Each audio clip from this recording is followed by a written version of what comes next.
Just as even as far as church was, it was something that we did not have to do growing up. Okay, so it's not like you grew up in church. I did not grow up in church, but it was my brother Jamie who he got baptized at another smaller local church. You moved on. When did you get ordained as a minister? I actually was ordained and installed as a pastor at the same time. How did prayer become your thing? Because prayer seems to be your superpower. Once I seen God answer, there's certain things that people can't tell me about prayer because I seen Him answer. You've seen Him answer. I seen Him time respond. and time again. The D.Fos Podcast.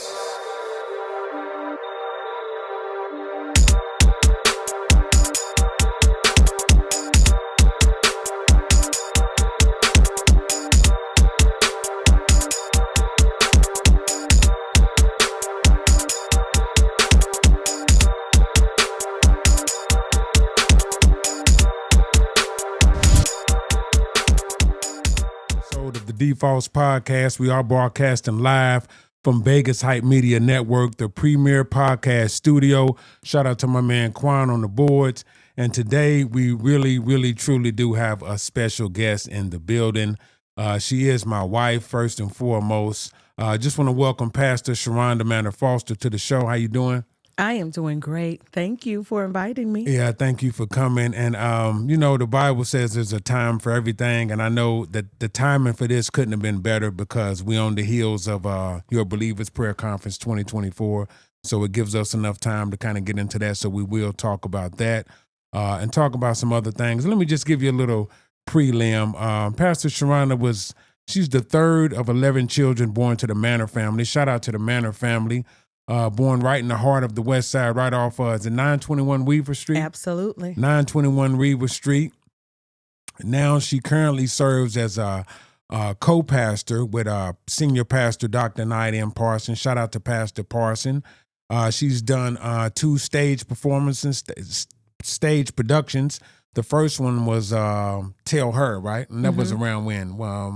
Around 2012. Okay, and then you followed that up with Tell Him. 2 years later. Okay, and so both of those was geared towards the women, and then one was geared towards the men, kind of telling their stories. She's currently enrolled in Liberty College, Christian counseling.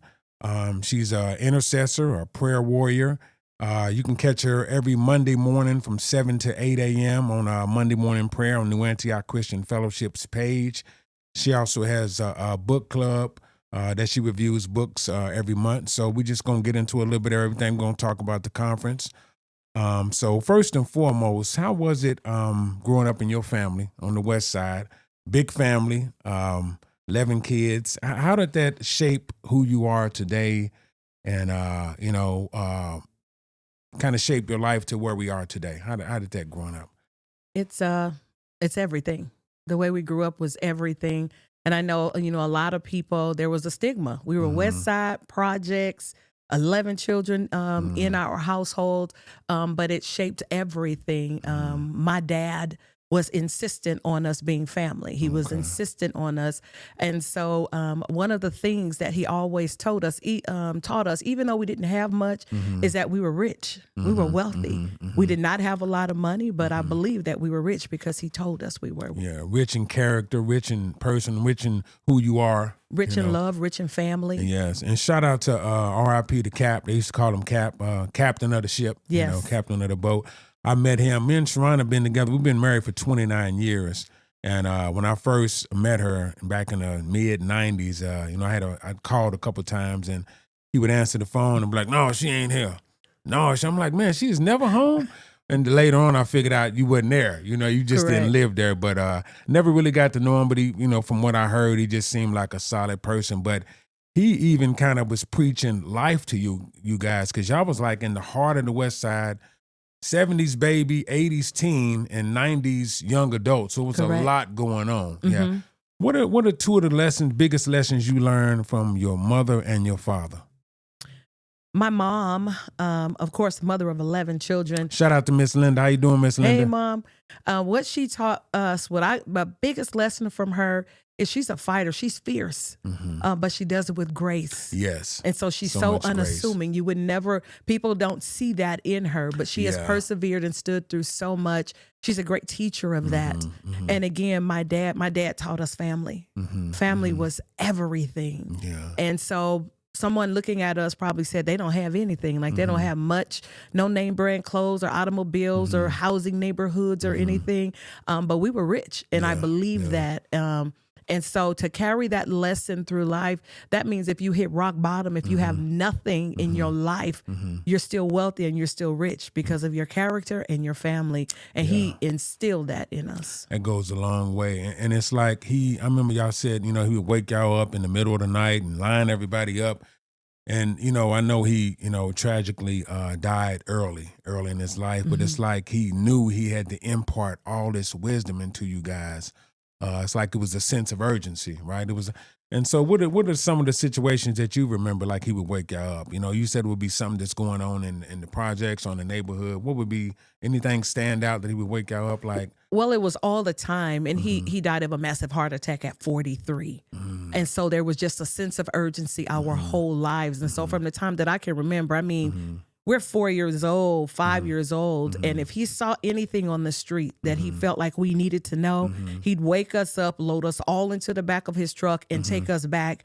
One time I remember specifically is there was a young girl that could have been about our age. And that had to be about between 10 and 13 years old at that time. And he saw her and he said that she was dressed in what had to be her mother's clothes. She was dressed up Like for very her age, yes, yeah, walking the streets. And so he loaded up the whole truckload of us and he took us back to the location where he saw her. And he said, I never want to see my little girls out here like this because they're not going to treat you like a little girl. They're going to treat you like a grown woman.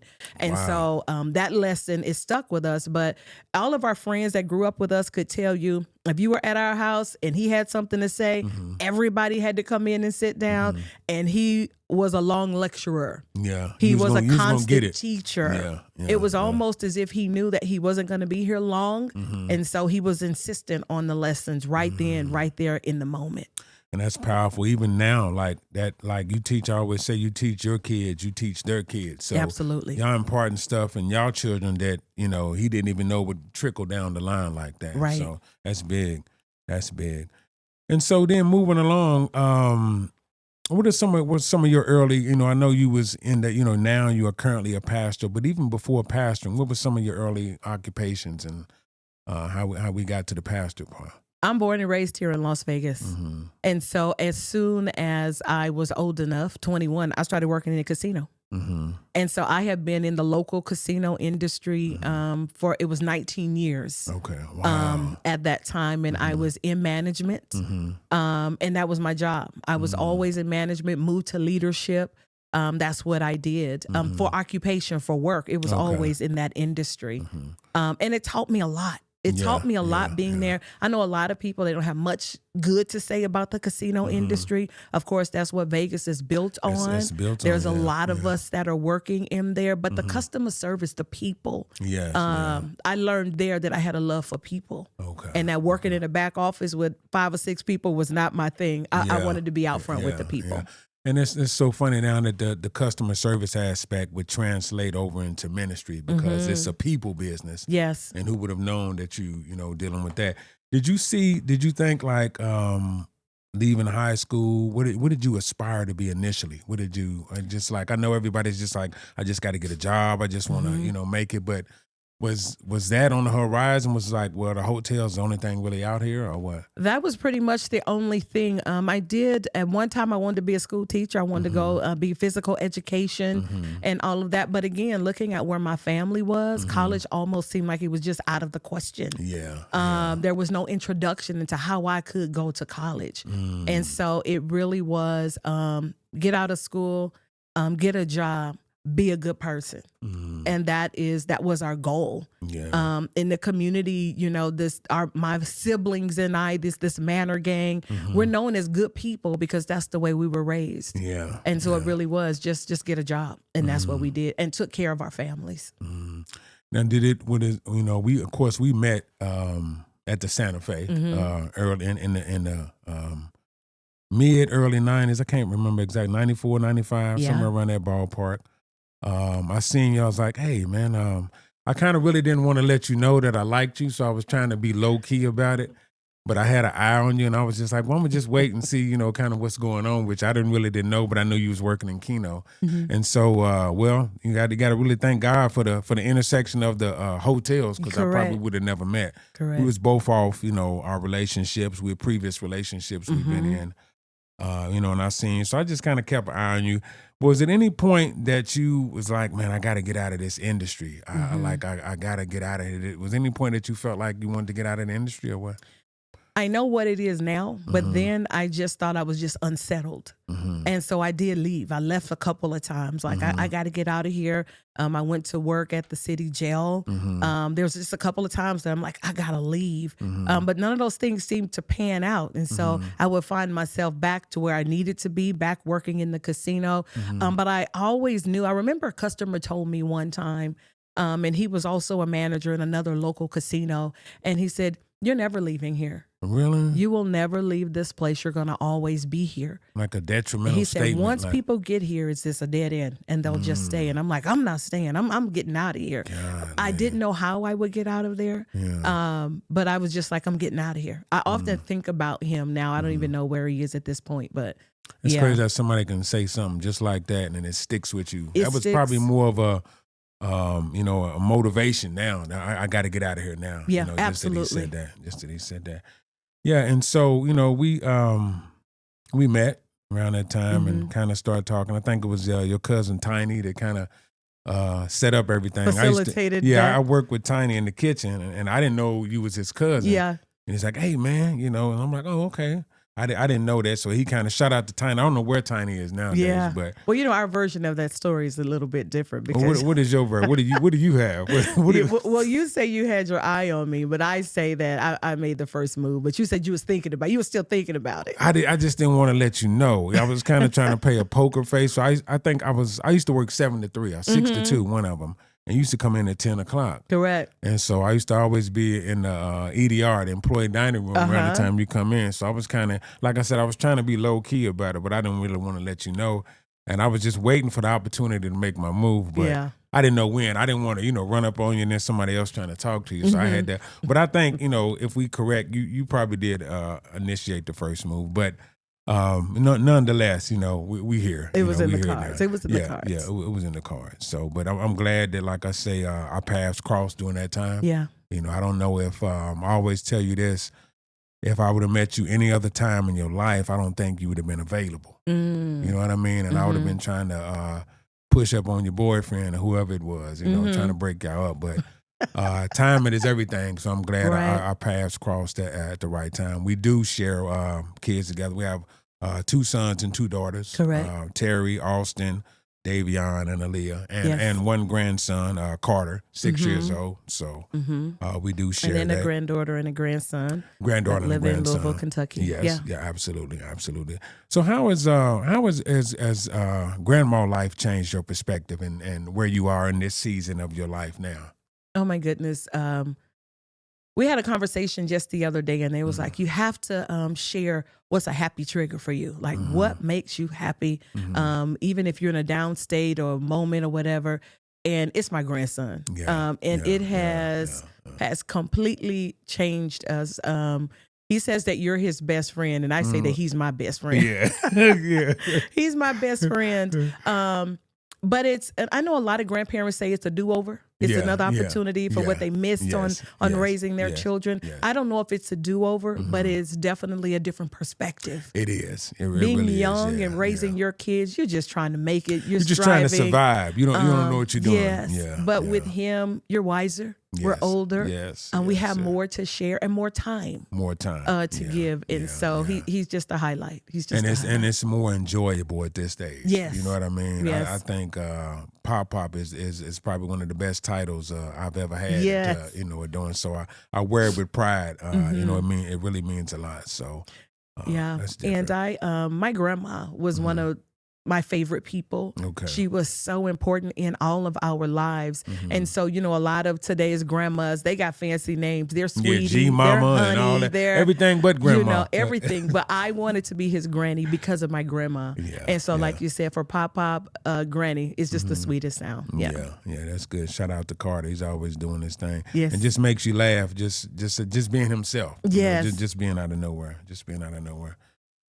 Definitely a handful. And he won his football game today. He did yeah, win. shout out And to he him, got a yeah. pick 6 today. Yeah.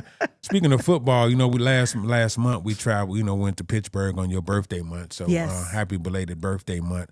She was the only person I met that celebrated a whole month. It just wasn't a day, but she has to do the whole month Yes. thing. Yeah. We did go to Pittsburgh and you know, went all up there, and the Steelers didn't get the W, but it was a great experience. It was an amazing experience. It was on my bucket list. Yes. Like, I want to see the Steelers play.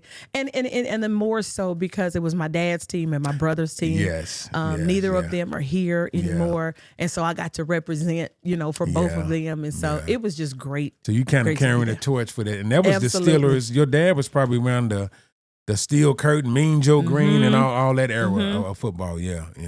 It's definitely big. Now, which one did you enjoy best? Because we went to San Francisco and seen them play. We did. And then he was like, well, I want to get the real experience going to Pittsburgh. So which experience? Of course, the whole ain't nothing like home, but which one did you like? But I think we said it was a better game in Frisco. It was a better game. We just got blew out at Pittsburgh. It was, you know, I didn't want to name the other team and get anybody excited. But when we went to the 49ers stadium to see the game, it was the first game. It was just so much. It was electric. It was electric. It was electric. It was definitely I know there's different. a lot of ladies that like football, some that don't, but I am a lady that loves football. And so that was just the best time. You had to eat stadium food. Yes, You had to yes, yell and yeah, scream. yeah, It was a blast. yeah. I would have to give it to that 49er game. Yeah, just because of the stadium, maybe, or so. It was just different, huh? It was the feel. And I think we yeah. were more excited. Yeah, I think so too. But it was definitely good. Definitely a good trip. We will probably be back to Pittsburgh. Definitely to see something else. Hopefully they can get another a W next time we go. Correct. You know, definitely.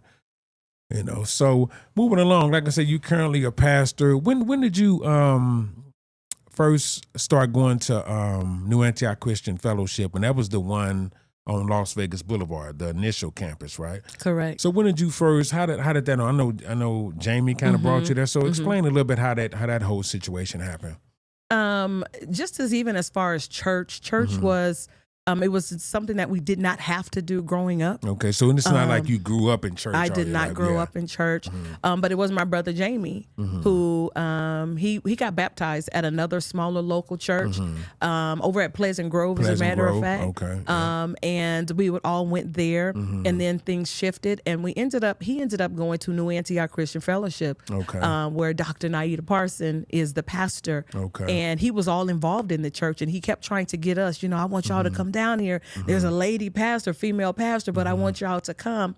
And so finally I went down there just to visit. Because he kept asking me to come, and he was involved down there. And so the very first time that I went there and I saw Dr. Parson, she stands at the door and she, just greets people as they're leaving out. And she said to me as she shook my hand, she said, "God has spoken well of you." Didn't know you at all. Did not know me. She didn't know who I was. And so I said, I'm all suspicious. I'm not raised in church. And I said, I bet you this lady is saying that to everybody that leaves this church. And so I kind of stood over to the side and I watched, because I want to see if this is a canned response that she's saying, or did God really say something about me? She didn't say it to everybody. And that moved me. I was moved from the first time that I was there. And so I started going to church there. This was probably 2007, 2008. And I started going to church there with my brother. And then probably a year and a half later, my brother was killed in a car accident while on duty with the Metro Police Department. R.I.P. the big game, James. Yes. Yeah. And so it feels like that now I know, this is hindsight, that he dropped me off there. And for the longest time, I was like, dude, you really just, you're gone? You're going to leave me here with these people? I don't know these people. It's like he got you there and he was gone so fast. Yeah, he was so on. fast. Now I know that he was on task. On, It was the best thing that he could have done for me, actually. Yeah. And so I stayed. I stayed there. I joined the church. I started getting more involved in the church. Actually, it was at my brother's service that Yeah, I Dr. remember Parsons said, Yeah. I finally seen you. God showed me you. And it's different when you see somebody. Yeah. I remember she said, just to hold that thought, that she seen you without you trying to be seen. Correct. Because Yeah, I you was not trying trying to to be like seen. duck off, and she was like, "I see you." Yeah, you know. yeah. So And she saw the gifting. She said that, God illuminates things. And at that time I was like, it wasn't me that you saw. yeah. It's not me. This is not my life. This is not what I'm going to be doing. I'm not a church girl. So it's not me. How crazy is that? I know, because you thought like, man, I ain't with the churchy and all that I'm stuff not. like that. Yeah, I just was not. yeah. But you was kind of slowly getting into the life, getting deeper into it. Right. God was pulling me into it. And I did not know. Like I literally, there's a scripture where it says that God blinded Paul and took Paul. He was blind when he went. I feel like I was literally blind the entire time. Like I'm just there I really just wanted to go to church. That was one. Yeah. I felt like I needed to be in church. Yes. And then number two, I felt like I was helping. Like I can help do something here. Okay. You can be valuable. You can be of assistance. Yeah. But to pastor or to do any of those things, absolutely not. Absolutely not.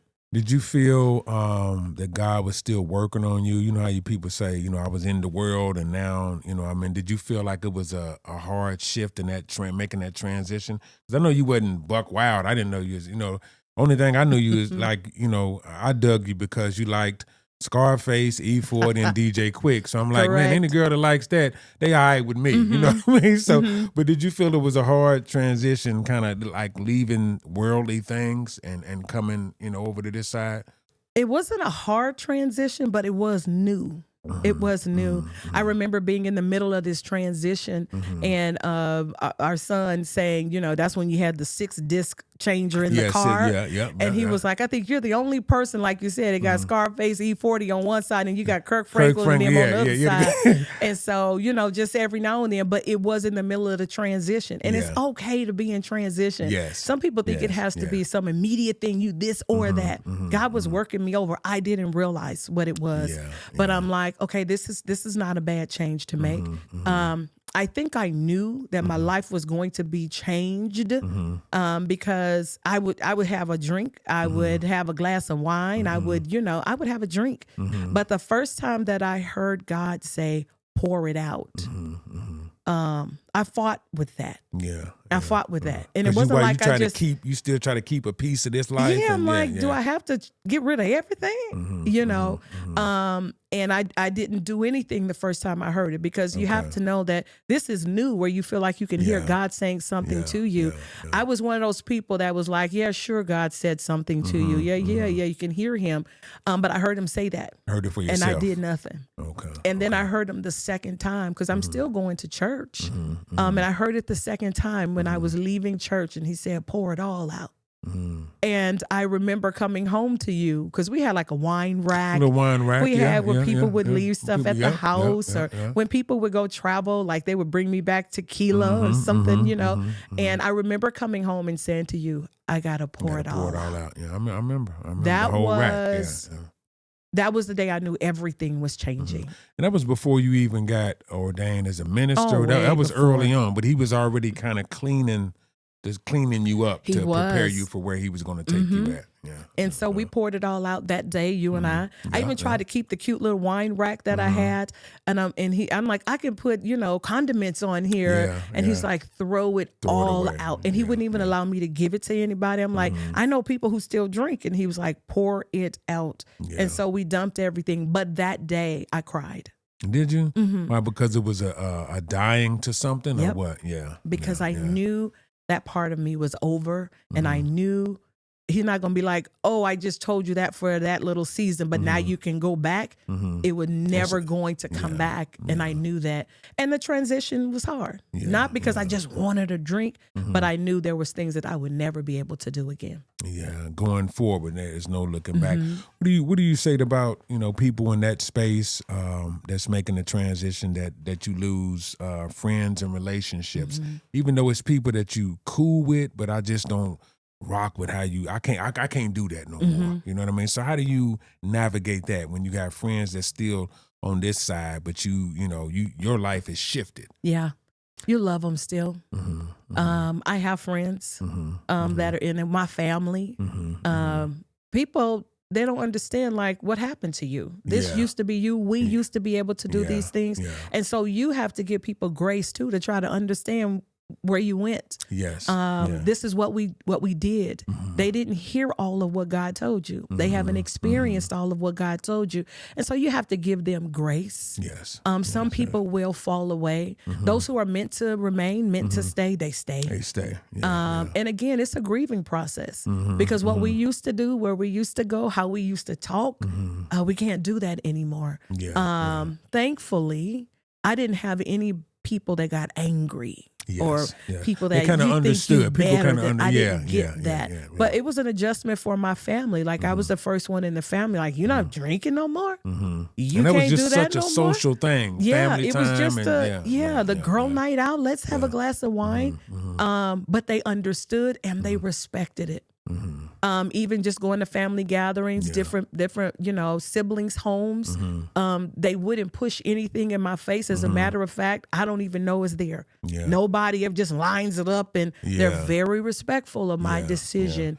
I noticed that too. Very respectful. And so if people are meant to be there through your transition, they will be. And then other people, you just have to put them in the space and not feel like you have to shapeshift for them. I don't want to be two people. Right. And like you said, I remember you said you always want to be the same person no matter who you're around. You don't want to be talking this way around this group of people and then you putting on change. this. I think it's too hard to juggle all that. You're not real. Right. You're not real. Right. I think eventually, people will respect your decision, and maybe when their time comes, when it's time for them, you leading them to God by your example, but they'll get there when they're meant to get there. Yeah. You know what I mean? Because truth be told, like I said, you started your path early, and you brought me along. I was slow. God was still working on me, but I knew.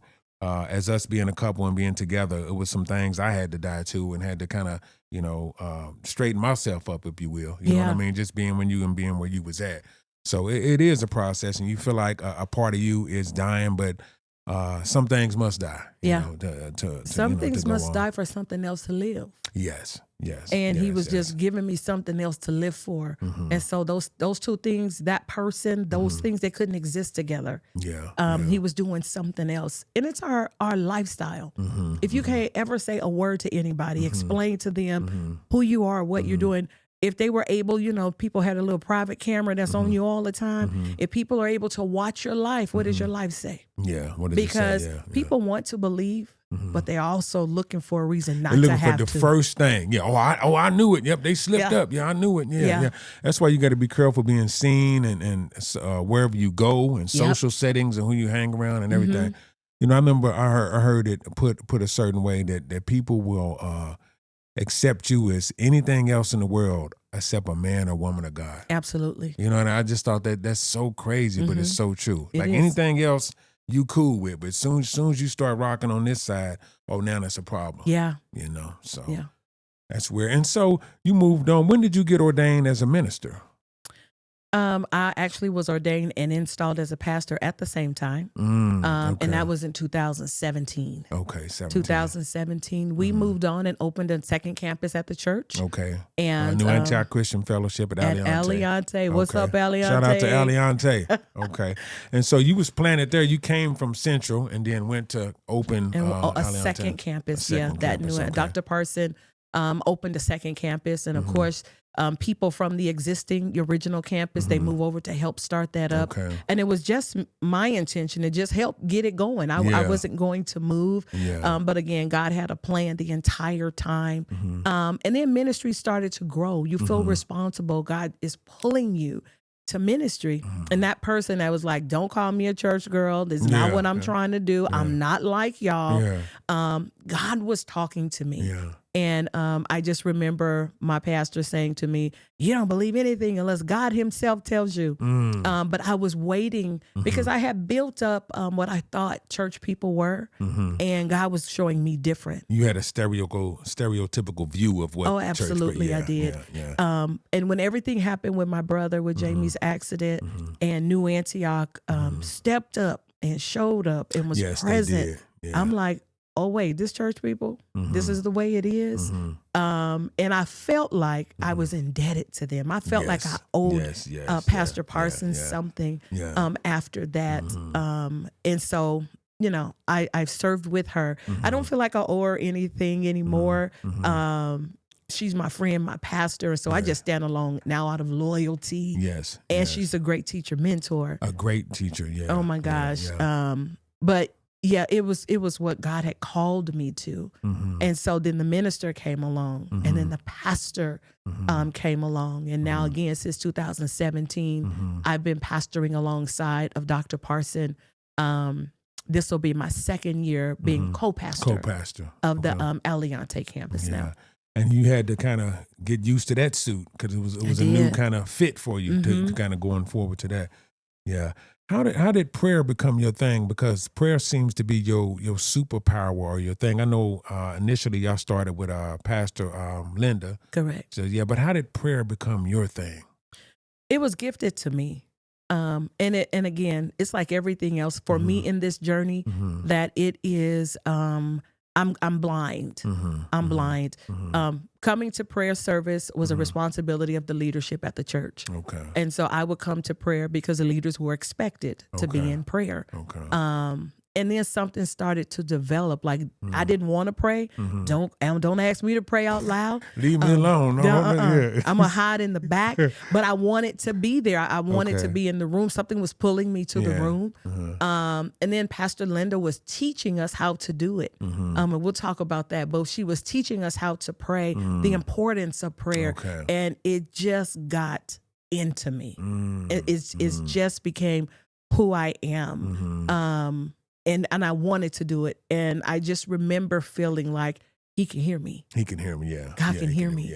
And then once you get a result in prayer, if you know that you have prayed for, I feel the Holy Spirit right now. If you know that you have prayed for something in prayer and you get the result, it almost seals it for you. It seals it's it. I can do confirmation. this again. It's confirmation. I can do this again. He can hear me. I remember I said, when we was in a meeting, I said, don't be surprised when you get what you pray for. Oh my goodness. You know what I mean? We get so shocked, like, oh, it actually came true. But like I've prayed, I've petitioned for this. And I'm looking forward to this. You've grown just strong in prayer, and I think that's a phenomenal thing. Like I said, you can catch her every Monday morning from 7 to 8. And I remember you said starting out praying, it was so hard to pray for 10 minutes. Oh, now it was you can hard do to pray an hour. for 5 minutes. Yeah, now you can do an hour like it's nothing. So you had to build up your stamina. Then when I start, learning how to pray, thanks to you and cats like Keith Calhoun and Mariah Richardson and other brothers, Pastor Darian. And you do it so almost effortlessly. But I remember you used to do poetry. And I looked at it and I'm like, it's kind of like spiritually freestyling. Because you kind of let the spirit get into you and then you kind of putting it out. So did your poetry background help you in writing and preaching and praying? Did that help, or did that have anything to do with it, you would think? I know they're two different things, but just the whole, aspect of it. I think the gift was already there. So the gift of oration is in our family. So we're a family of orators and artistic people also. And I think that me doing poetry, I didn't know what I was supposed to do with the gift. And so I started writing, and I was doing spoken word. And so I knew I had a voice for it, and I knew that I could write. I did not, but it never seemed like it was my lane, my place. I could do it. I did shows. I was with my sister, Tara Bliss. Shout out to Tara Manor. Bliss. Yeah, shout out to Tara. Yeah. And to me, she would just set the place ablaze. She was it.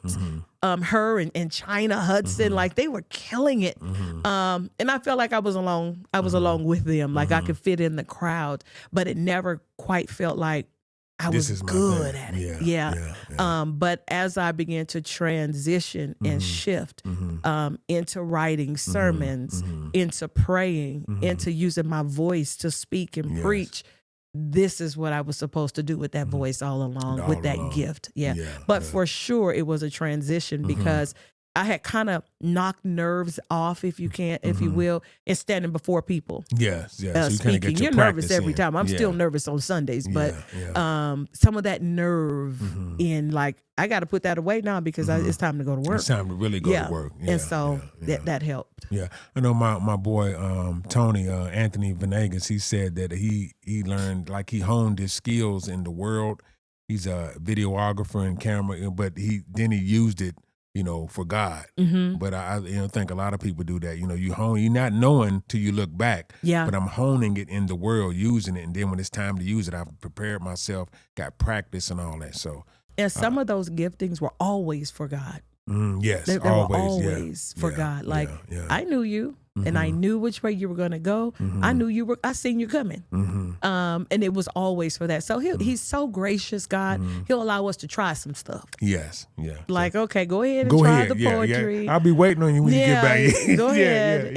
And it was really all for him. Yeah. What would you say is the biggest misconception of being a pastor? Ooh. The biggest one, well, there's a few. There's a few. The biggest one, or one of the biggest, is they're not perfect people. Yes. Yeah, and just because God chose them, He anoints them, they appear powerful, we're still human beings. We're still susceptible to making a mistake and tripping up. But for some reason, when a pastor messes up, it's the end of the world. It's the end of the world. People come down on them so hard and with no grace and no forgiveness. At all. Everybody else can. The president of the United States and everybody else that we follow, we're not perfect people. We are the same as everybody else. And pastors, they still have their struggles, their trials, their temptation, everything. Absolutely. And I know I get flack for this. Often I get flack for that because they think that pastors are in this to get rich. And it gripes me from a person who has been on the inside of ministry, from a person who sees the finances of the church. Maybe some pastors are, but the ones that I know, they're not getting rich off of the church. The church can't even barely pay them enough to live a life. And so this is a God call. Now, are people able to pervert the call? Yes. But this is a God call, and it's not about money. And it's not about the money. You can't be in it for money. And people think like the pastors are riding around in Maybachs or Benzes or something, like they're just doing God's work, And even if a pastor was riding in a luxury vehicle, if I'm doing this job that I'm called for, I don't deserve to show up in style. Correct. It's like it's crazy to me that is. But and I've heard people say that they don't want to pay for anything at the church. It should be free. God's word is free. A conference or a workshop, I'm not paying for that. It should be free.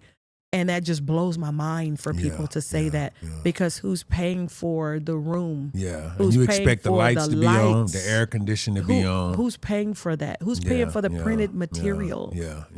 But people don't think further than that. And so I think that's one of the big ones. That's crazy.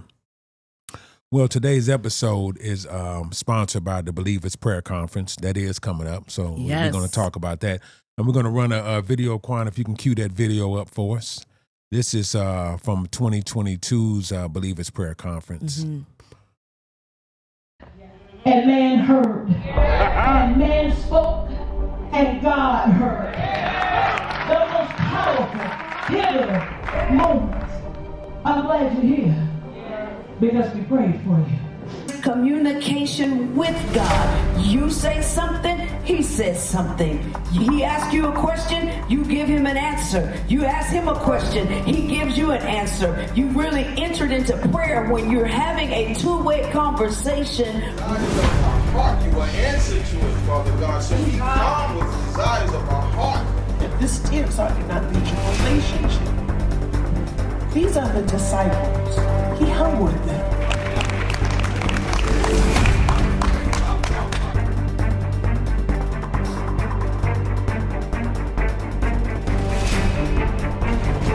God said, I hear my people. I hear my people, I hear. I hear my people, I hear.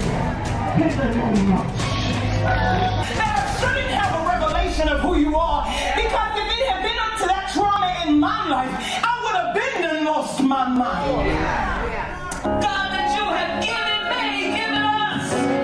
Father, for anointed men, for gifted men, for integral men, men of character, Father, we thank you even now, God.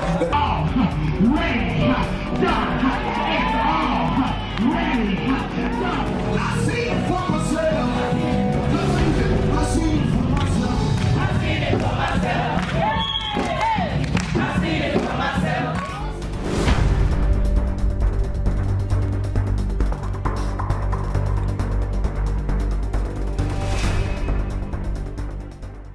So tell us about this year's Believers Prayer Conference, and how did the first one? How did it come to fruition? How did that happen? Because it was something huge for you, right? A huge undertaking. It was huge, and I'm so excited. Even looking at the video from the recap from last year, that actually Monday morning, you mentioned Monday morning prayer. I'm on every Monday morning at 7 a.m. and we pray for an hour. But it was in that group of people that we kept talking about different workshops on prayer.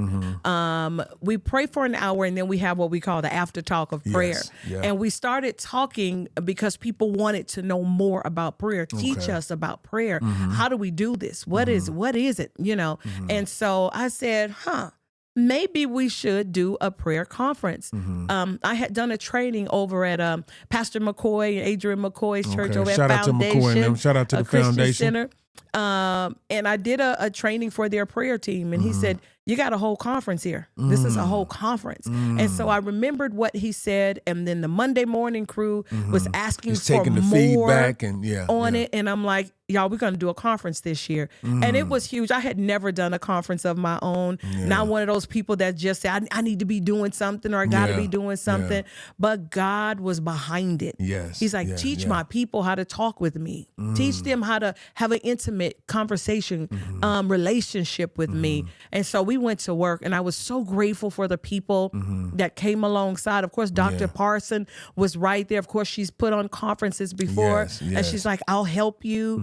Pastor Ronnie Jones Thompson, like, I'll take half of it. I got you. And so we just had a great team of people that came alongside of us, and we put on workshops to actually teach people how to pray. Yeah, and it was a 3-day thing. It was It's Thursday, a Friday. 3-day conference, and the feedback that we received from all of the workshops was just phenomenal. Like, I couldn't believe it myself. I'm still blown away by what God did in it.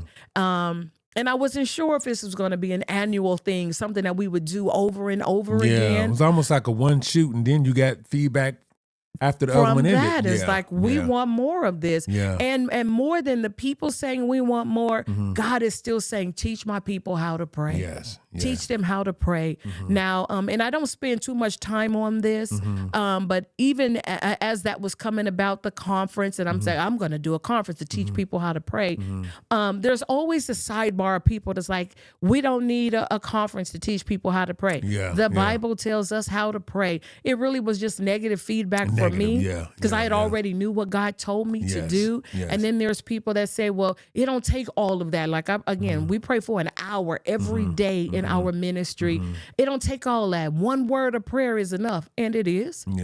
But sometimes you need more than that. You need more. And I think them are the novice people. And I think anything that you put out there in the marketplace or whatever, it's for who it's for, and it's not for everybody. It's not for everybody. And I love this quote, and I've adopted it, that I got from Dr. Parson, and it is that everyone should have a prayer life. Yes. But not everyone has a life of prayer. Yeah. Some of us are called to have a life of prayer. Yes, all believers should have a prayer life. We have to know how to pray. Yes. We have to know how to communicate. But not everybody has a life of prayer. Yeah, I've been called to a life of prayer. Prayer is what I do. That is your thing. And there's people who want to know, Yes, who want to yes, learn. yeah. There are ministries, and it kind of makes me, I'm scared for them when there are ministries that don't have a prayer team. Yes, they don't. Yeah, don't even know where to start. They you know don't. what I mean? Yeah, And so the pastors and the leaders are trying to hold up that end of the ministry to cover the whole ministry and pray and preach and teach and counsel. It's a lot. The prayer team is pivotal structurally to the ministry. Our ministry wouldn't be the same without the prayer team. Yes, I agree. I totally and agree. families the same. Mom and dads and children. Who's covering your family in prayer? Yes. This is for believers. I get passionate about prayer. Yeah. Like we can't just leave it to happenstance. Yes. Of Leave what's it to going chance. to happen Yeah. for your children. And we talked about this a few minutes earlier, where we said, once I seen God answer. There's That's certain proof. things that people can't tell me about prayer because I seen him answer. You've seen him answer. I seen him time respond. and time again. Yes. Big yeah. things, Yeah. little things. Yeah. I've seen barren wombs give birth to babies. Right, You that's can't true. tell me Yeah, nothing. I know. Yeah, it's true. I Yeah, have yeah. seen mentally ill minds be healed. I've seen people come out of ICU wards in hospitals where the doctor had already called in the family and said, call it, we got to unplug them, it's done. And I seen prayer bring the person Turn back. it all the way around. We have been praying for a gentleman, just for example, and the last thing that we heard is that his lungs had collapsed, that he was brain dead, and that he was not going to make it. I saw that man walk into our ministry, Golly. and I lost it. Wow. I Walking lost it. straight up by itself into And the I'm ministry. looking from the podium, like, is that him? Is that you? And we have to celebrate what God does. Yeah. And if that doesn't make you a believer, I don't know what will. I don't know. And it took us more than one word to pray for him. We had to labor in prayer for him. Yeah. But if you don't have the spiritual stamina to know how to go on. deep like that, then you're not going to meet that. Yeah. I see. And that's a whole workshop there, Mr. Foster, Yeah, stamina in prayer. Yeah. But we're going to do it again this year. Okay, so tell us about it. When is this coming up in a few weeks? So give us the dates and It everything. is. Okay. It's coming up October 26th through the 28th. Okay. We're going to start the 26th that Thursday night with a worship service. Okay. It's going to be at night. We have Aria Gaston and Kay Ashley. Okay. They're going to come through and lead us in praise and worship. We have the dance team from New Antioch at Aliante. Okay. They're going to come Shout and out to the set dance team. atmosphere. And where's the location at? It's going to be at TCMI Church. That's over at 5101 North Rainbow. Okay. Right across from the Santa Fe Casino. Beautiful church, big church. Beautiful Yeah. church. We have our guest speakers that's coming in. We have Apostle Darrell Merchant that is coming in from Richmond, Virginia. Okay. Oh my goodness, amazing. Of course, we have Dr. Parson. Okay. We have Pastor McCoy. Okay. Dr. Avis Hinkson.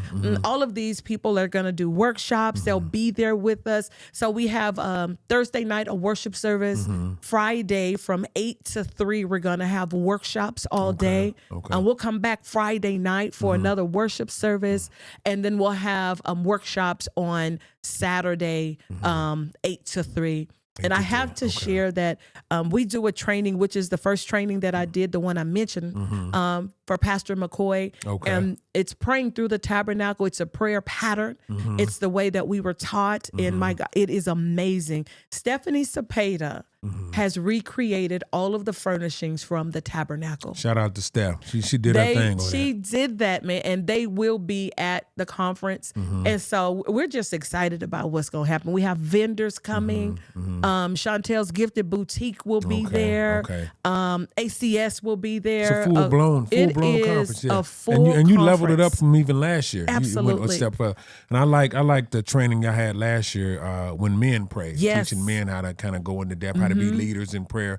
So I got a lot out of that workshop myself. So I'm looking forward to it. Yes. I'm looking forward to This year's theme is the builders. Okay. And how to build in prayer. Okay. And so God is going to give us that. We got it based off of Ezekiel, the book of Ezekiel. Okay. When God said, I'm still looking for somebody to stand in the gap before me and build.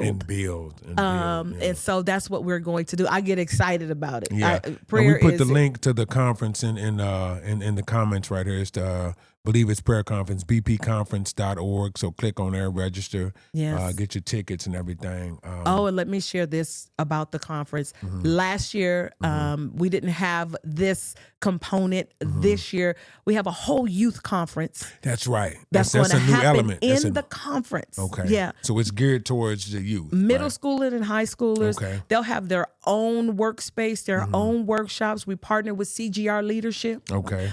With Dr. Parson. CGR is Christian Gents Reign and Christian Girls Rule. Okay. And we're going to teach our young people how to pray. That's getting the next generation ready. Getting them, Absolutely. positioning them and setting them up for. And they need it now. Yes. Not only yes, for when they yes. get to be adults.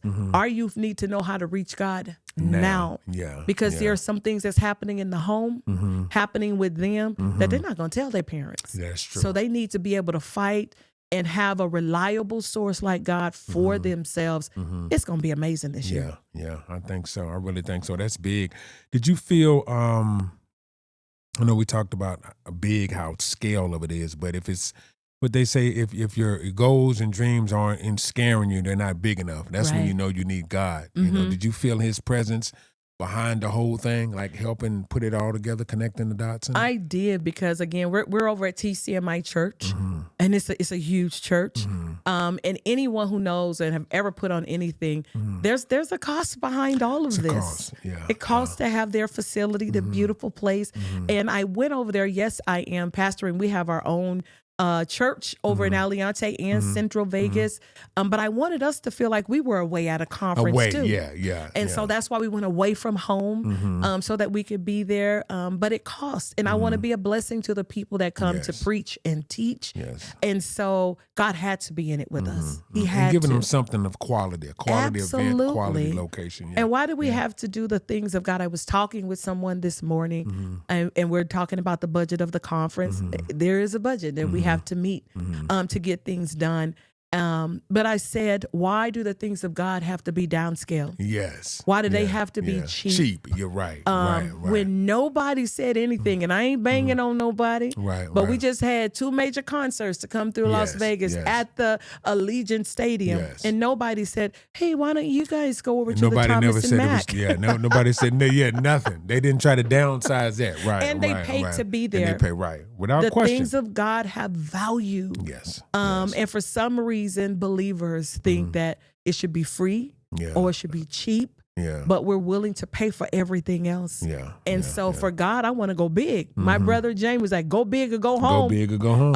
And so I'm going big until it's time to go home. Right. I think that's the only way to do it. Yeah. That's the only way to do it. And I want the things of God to be excellent and beautiful. Yes. And so that's what we're doing for the Believers Prayer Conference. Yeah. So it's big. It's coming up.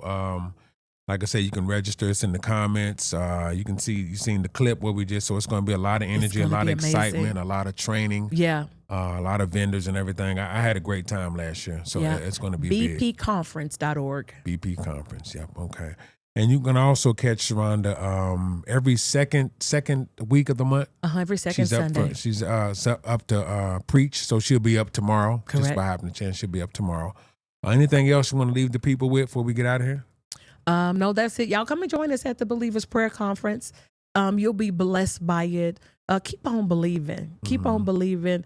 I know that it looks bleak on the outside. There's wars and rumors of war. Things are going on. But God is still in control. Yes. And so get into a place where you can know him, where you can meet him. It'll make your life better and those around you better. And so there's still some believers. It's the Believers Prayer Conference. I am a believer. So there's still some believers that are standing with God Shout and knowing out that to the believers. he is still in charge. Yes. Absolutely. Amen. So the D.Fos podcast, my guest, Pastor Sharonda Manor-Foster, my man Quan, Vegas Hype Media Network, and we signing off to the next episode. Peace.